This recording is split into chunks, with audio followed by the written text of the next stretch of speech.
উপনির্বাচনের বিজয়ের আনন্দ নিমেষে বিষাদের রূপ নিয়েছিল নদিয়ার কালীগঞ্জের মোলান্দি পূর্বপাড়ায়। সকেট বোমার আঘাতে মৃত্যু হয় 10 বছরের তামান্না খাতুনের। এই ঘটনার রেশ এখনো কাটেনি।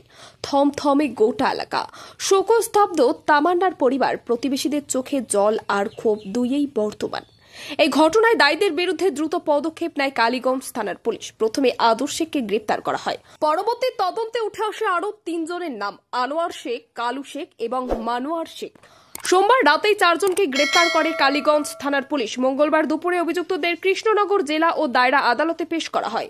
পুলিশ সূত্রে খবর, প্রাথমিক তদন্তে সকেট বোমা ফাটানোর ঘটনায় এদের প্রত্যেককে জড়িত থাকার প্রমাণ মিলছে। পুলিশ তাদের হেফাজতে নিয়ে ঘটনার পিছনের মূল কারণ ও উৎস খতিয়ে দেখছে। পুলিশের তৎপরতা ও গ্রেপ্তারি সত্ত্বেও এলাকায় আতঙ্ক ছড়িয়ে পড়েছে। নির্বাচনের বিজয় উদযাপনের আবহ এমন একটি নির্মম মৃত্যু প্রশাসন রাজনীতির বিবেককে প্রশ্নের মুখে দাঁড় করিয়েছে। স্থানীয়দের একাংশের দাবি, এই ধরনের ঘটনার পুনরাবৃত্তি রুখতে পুলিশি নজরদারি আরও কড়া করা উচিত।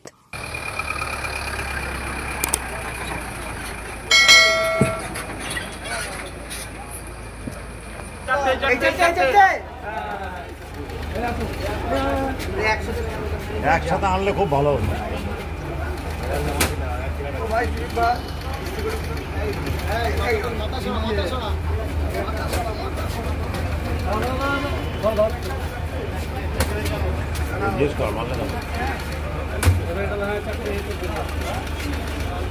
মারলেন কেন দাদা?